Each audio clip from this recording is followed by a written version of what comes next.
Happy New Year. Welcome to 2022 and to the Cybeats Powerhouse Perspective Show. I'm Chris Blask, the Vice President of Strategy at Cybeats. I'm coming to you from Sam Clemens, a green-powered vessel between a few islands in the Florida Keys. And with me today is Andy Bochman, who at Idaho National Labs and throughout a storied career has been working with energy and cybersecurity and so forth. Andy, say hello. Oh, hey, Chris. Hey, Anthony in the background. Hey, people tuned in real time. And hey, people who are listening to this a week or so in the future in some kind of recorded format. Nice to be with you. Chris and I are about as far apart temperature-wise as possible.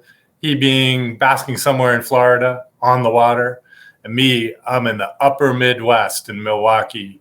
And as I look out the window, it's not too inviting. All I can do is, by comparison, think of my friends in Duluth and go, well, at least I'm not in Duluth.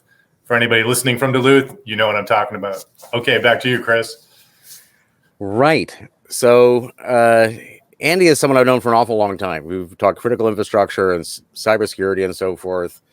And you've been in your role at Idaho National Labs for how long now? It's like 7 years.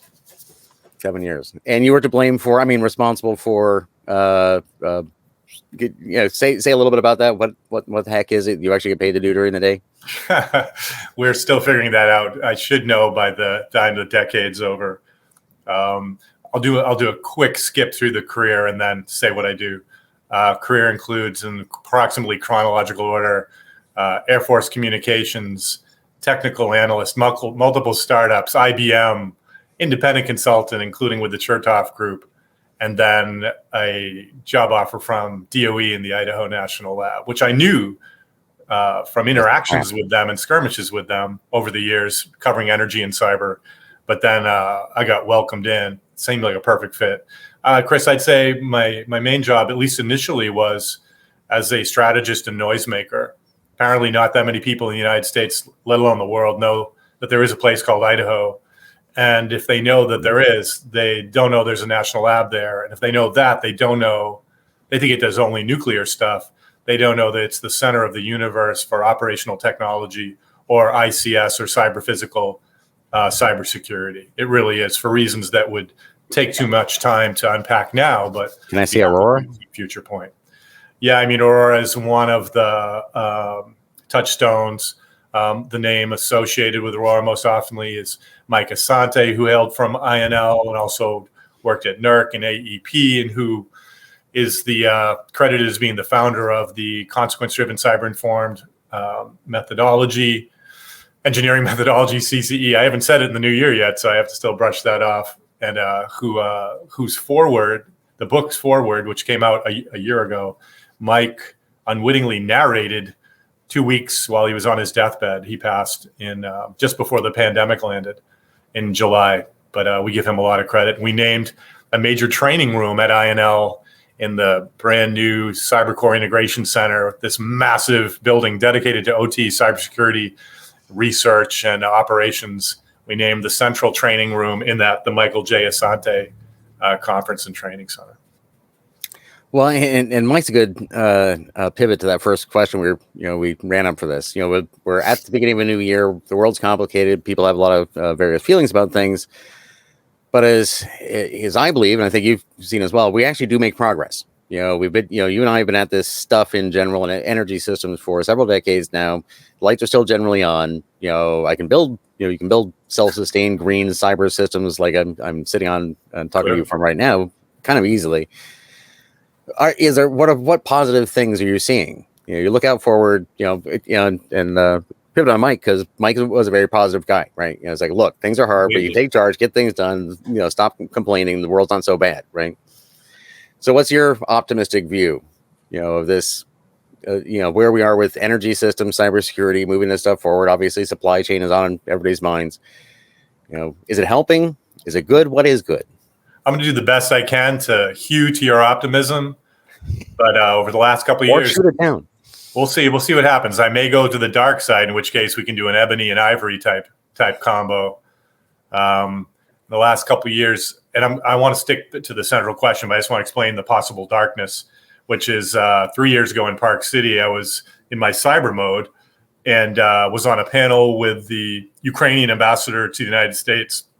We were talking about those cyber things that happen in Ukraine, typically in December in 2015 and 2016 and beyond.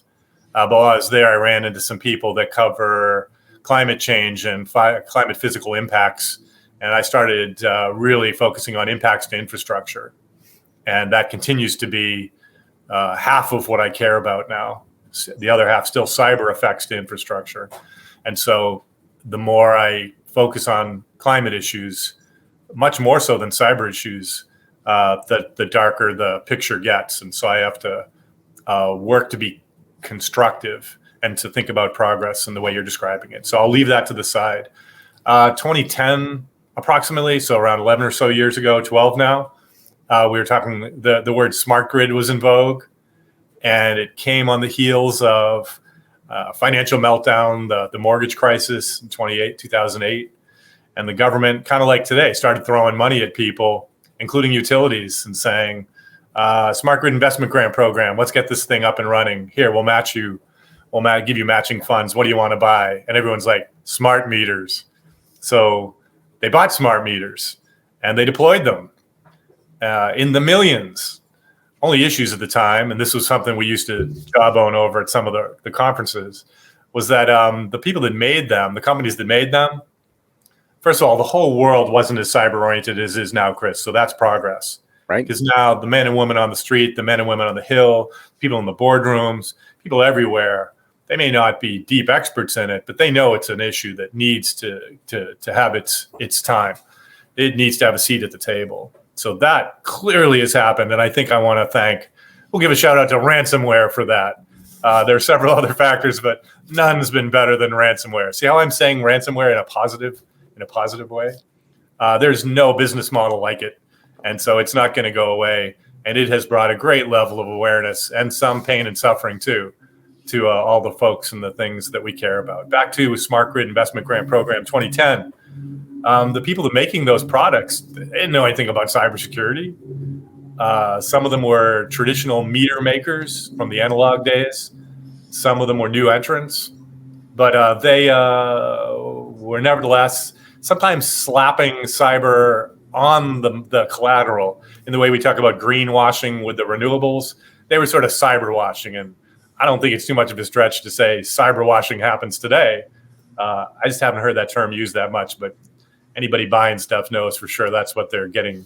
That's what they're getting sold when they're asking for those types of things.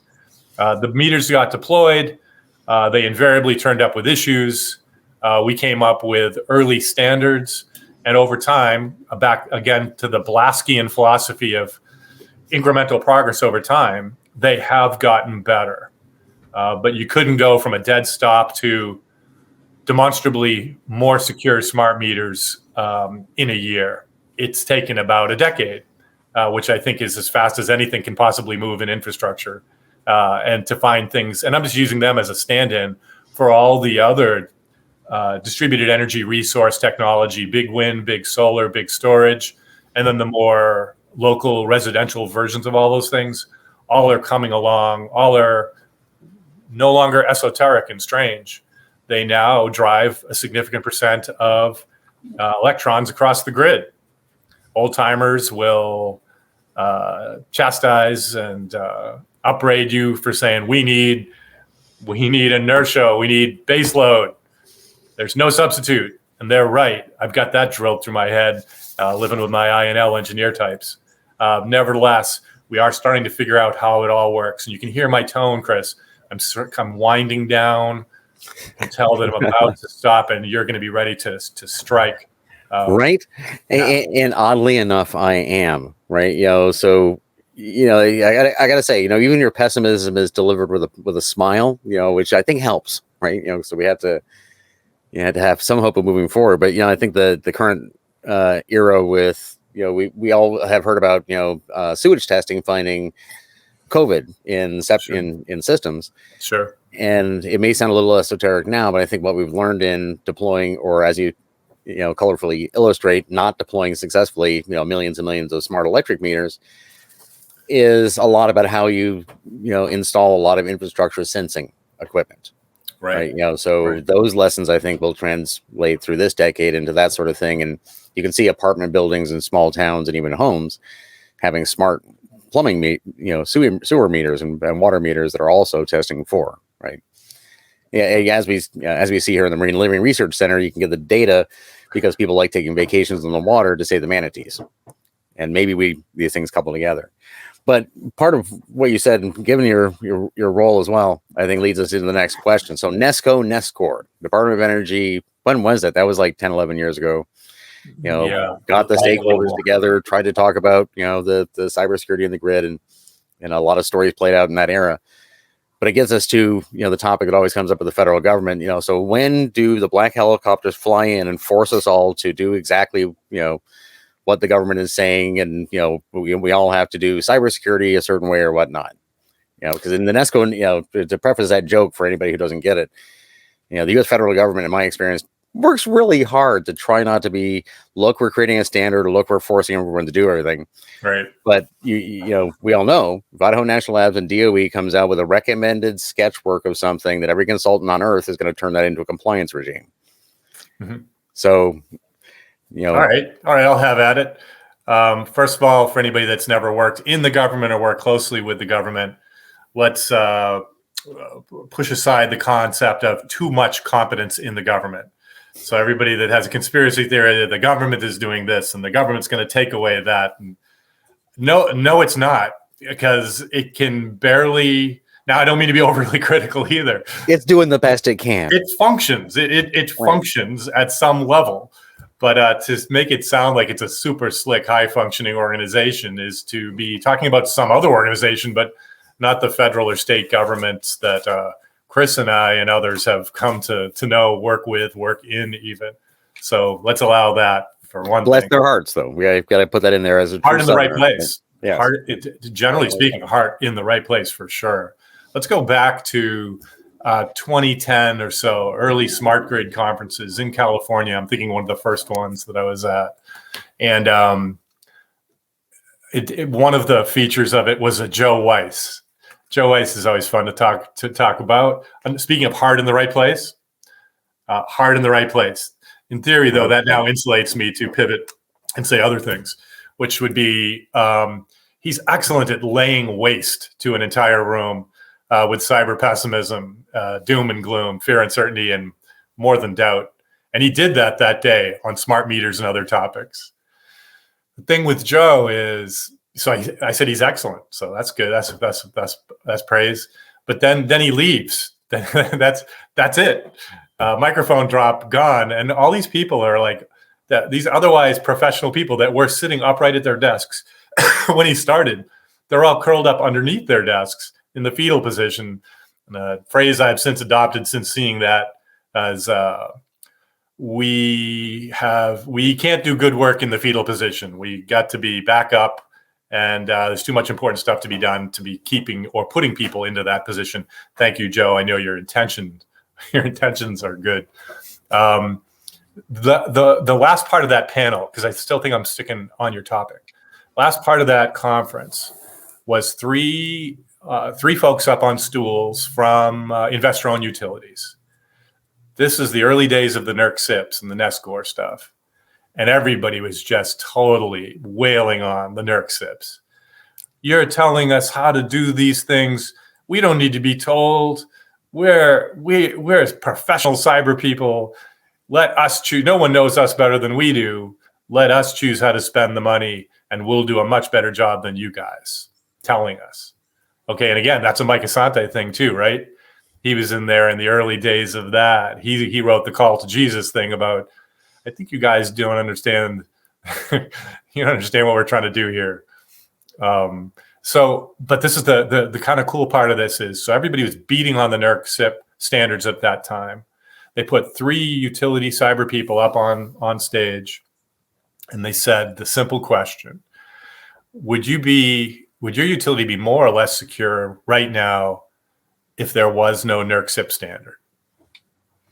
And so you knew that they would have to say way more secure, but they didn't. They all said, you could tell it was bothering them too, because the government has sort of forced our hand on this. and made an executive at our company has to be involved and shepherd this thing. It's made it easier to spend money and on things that we need that we couldn't get funded before. And even though it's not very efficient, each person to a man, I think they were all males, said, yeah, we're more secure because the government had us do this thing. Now, if you allow me another minute or two, bring it up to the present. I'll stop a couple years ago and then I'll come all the way to the present. A couple years ago, I had the pleasure, really, it was exciting. I never did it before, of testifying before the Senate Energy and Natural Resources. I thank my colleague, my INL colleague now, Brian Miller, who was in the Senate at the time, for recommending me. So I was I had a chair in front of all these senators, including Al Franken, who was a senator at the time still, and Angus Young. Any jokes? Yeah. He had a twinkle in his eye. He stayed on the serious side of things, but you could tell that he was a different type than the other ones that were sitting in those chairs around him. Again, Angus King, I think, is fantastic from Maine. He's learned more about cyber than almost all of his colleagues. I was going to say combined, just more than most of his colleagues. Super, super sharp and good person, I think. To my right, so I was there to talk about cyber and grid things. To my right was the head of the American Gas Association, a former House of Representatives person, and I'll name his name, Jerry Cawley, the head of NERC at the time. And so even though I talked about cyber, and I try to speak at a level that regular people can understand. I can't get too technical. That's probably for my own protection as well as the people I talk to. But that seemed to go well. But you could tell they were started bristling up in the ranks of the Senate, the ENR people. And so they turned their Eye of Sauron gaze onto the head of the AGA and said, tell us more about gas. How are you guys? He talked about grid. Tell us more about gas, which, as we know, everybody now knows, but even then they knew it's constituting a bigger and bigger percentage of generation, which means the grid, right? Tell us more about what you're doing for cyber. And Cawley backed him up because they went to him next. Both of them did. I think we might have mentioned Star Wars in the warm up to this thing. Both of them did that Jedi mind trick thing, or they tried to. Pay no attention. We're doing great stuff. You don't want to even know. You don't need to know about it. And I could tell I wouldn't have known otherwise unless I'd been sitting right next to them and looking at the senator's eyes from close in. They were like, nuh-uh, not good. We'll be back, and we're going to bring more ammunition next time. So now to the present that is informed by what was that pipeline thing that happened last year? Colonial, something like that. Pipeline thing, yeah. And the water stuff, the water thing, yeah. With Oldsmar, just in the same state that you're in now, and many other things that happened last year. I would say that the wagons are clearly circling around both of those sectors. Obviously, DHS and TSA are in motion already on the gas pipelines, and the stuff is brewing in the water sector. See Paul Stockman's most recent paper, see comments from the Cyberspace Solarium Commission. I think you're going to see some stuff. Now, last thing, and I'll shut up, is all of those actions, whether it's in gas or I'll just say pipelines and water, ideally are informed by what worked well in the NERC SIP standards and the types of problems and potholes and dead ends that they hit too, the inefficiencies. Ideally, they can leapfrog the problematic parts of the NERC SIP standards and go right to things that are bigger bang for the buck. And I think that's going to happen, at least on the water side. I'm closer to those guys right now, the AWWA being led by Kevin Morley on these topics. But we'll see what happens in gas, how that unfolds over the next few years. It won't happen quickly. It's going to be the work of a decade, like we mentioned with the smart meters. But I think those two sectors are next in line, and they're already in motion for some appropriate, hopefully, version of the critical infrastructure standards applied to them. Well, and that not only lines up exactly where I was going with this conversation, but there is a cameo by the it's over here, the American Water Works Association, No Water, No Coffee mug that I got from Kevin Morley. It was one of my favorite things around. Oh, I great. was thinking about having here, but but you brought up Kevin anyways, right?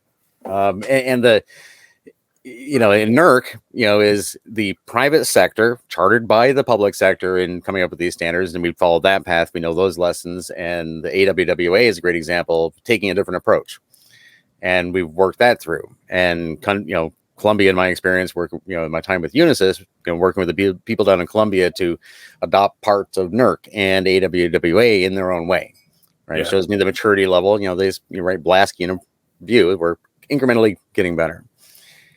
So, to wrap all of that into the purpose, right? The thing I've always loved about, OT and operational technology and infrastructure stuff and the grid is that it's about reliability. It's like, no, but the cybersecurity is really, no, it's about reliability. It's the reliability. It's a very important word, right? So all of this net, our grids, our grid is getting more reliable. Is it moving in that direction? Is 2020? I'm not asking for the forecast. Everybody's got one of those, but what's your net feeling? Is our electric infrastructure getting more good at what it's supposed to be at? Is staying on? I don't know. Let's start with the case, or at least my little fraction of a case for why it might be becoming less reliable, and then I'll try to end on the upswing. What do we call it? Aging infrastructure, aging workforce. Right. Those are facts. They're not glamorous, but when things get old, they start to break. They become less reliable. They become reliably less reliable. And if you use a fix on failure mentality, then, which some parts of the country do more than others, then you're allowing that there's going to be failures and some degree of outages, and that's going to be normal. I think it always has been that way, but some of the older stuff is getting older still. So there's that part of it. I'll go back to climate just for a second without getting too dark and say it's some people bristle at global warming, so I'll deflect in them and say global weirding. It's real. It's happening. I'm sitting. I watch it every day, right here. Global weirding, right? Yeah. The past is no longer a prologue. The 500-year flood comes every few years now to Houston. So now what do we do, right? So how do you, as a grid operator, RTO, ISO, and folks that are in procurement at utilities and all, how do you chart a course for the future to be able to meet the demands? And the demands being literally the demand. Is the demand rising or falling in the coming year? Are people migrating? They're going to more in the future. And that's how you determine how much you make and when it's needed. Then the extreme forces, the stuff that I'm working on now, the high winds and the wildfires and the flooding and the storms. How do you prioritize what needs to be protected first and most so that it can weather those storms, or at least be resilient enough to come back online quickly? I'm still on the negative side, right? But a lot of variables that you didn't used to have before are now in the mix, and all of that can't help but be a challenge for reliability. Let's go on to things that are kind of mixed. Big wind, big solar, big storage. Those are, once deployed, those things cost hardly any money to run. And that's a good thing. So you're incented to use these things because they're variable. You have more variation to cope with, not just the weather stuff, not just the human stuff, but those sources are variable. So my I&L colleagues on the engineering side always reminding me there's nothing like the base loads. There's nothing like inertia. They don't want to see coal plants shut down. They don't want to see natural gas, and they don't want to see nuke plants shut down, or at least they want to keep them as long as they can. I don't know if people listening right now know, but there's an energy crisis going on in the world, in Europe and in Asia, where the price of natural gas, liquid and otherwise, has gone through the roof. And it allows, and there are outages, and it's causing folks to say, we put too much on renewables and they can't handle it. And now look what's happening to us as we shut down half the nuclear plants in Germany and things like that. it's going to be a while where we go up and down on deploying more DER. These are the renewables, and gracefully shutting down some of the fossil reserve and the baseline, all that. I'm going to end with a crescendo. It's an INL oriented one, and I didn't used to be like this when I entered the lab, and it's been only in the last couple of years since I got on the climate beat. But I think, and I'm going to say this sort of polemically, meaning I'm going to say it a certain way. My true feelings inside may be slightly different, but they're starting to line with this, is that the small modular reactors and microreactors that are being designed and soon tested and deployed at INL and elsewhere don't emit anything once they're up and running. They have much lower water requirements. They can be sited in places that are already approved for generation, like coal plants, where one's going to go into a place called Kemmerer, Wyoming, in the next few years, and one's going to be built on Idaho at the lab. And China just deployed the first one in their world. So there's a lot of concern and anxiety, and there are a lot of attendant issues around nuclear energy. There always have been. But one thing I've talked with some congressmen about is a thesis, and that is that as climate concerns, the climate crisis, eclipse nuclear energy concerns, and some of these new designs put some of those concerns, if not to bed, then they back them down a bit. I think you're going to see an appetite for converting, not only deploying new small modular reactors in different places, but converting places like coal plants and gas plants, sort of leapfrogging from coal to SMR instead of through gas, which is what's going to happen. I'm going to try to see if we can have that happen here in Milwaukee. And pretty soon, maybe we'll have that baseline that everybody's looking for to address your reliability question. And we'll have it in a way that satisfies, at least partially helps satisfy the concerns of the climate requirements that we all have. Well said, right? And I think, even with my, never-ending optimism, right? I think that the reliability will probably go down in the near term, on an aggregate scale. At the same time, I'm sitting on a couple boats whose lights never go out, right? Now, once the lights go out off on shore, off and on, because life's like that. And I think we'll see more of that. And I'm glad you brought up the small modular reactors, because it's a combination of things. And, to wrap all of this back into, the things that I think about, and you and I are involved with in the world, the cyber side of it, and, driving the transparency necessary to have supply chain, and this whole Log4j thing we were all going through as an example of it. Yeah. Folks, in our peer group, talking to somebody this morning, who went through Ripple and this, and since then they took steps, not all the steps, but they're like, oh yeah, we immediately knew the same day where everything was. Whereas, what was that, 4 or 5 years ago? It was like in 6 weeks, I think they started to get a handle, right? Yeah. So all these things come together. If you don't, you must know Shuli Goodman at Lightning Foundation Energy, right? Mm-hmm. Yeah, she was on this show earlier. Those sort of things all come together, I think. So in the near term, it might actually get, depending on where you are. But I think if you look back a couple of years from now or a decade from now, you'll see, that's what drove us in that direction. I think that's very possible. I do recommend, if you don't have her in the lineup already, you already know her really well, but for the audience, Ginger Wright and the S-bombs and the Citrix is out there. There'll be nothing but optimism that comes from seeing and hearing Ginger and how brilliant she is, and the types of things she and Alan and you have been engaged on, so that these things that were black boxes now become rather opaque in ways that are helpful. I think I would tune in for that show for sure. And back to the SMRs and even the mass deployment of big wind, big solar, big storage, all that stuff needs to be cyber secure.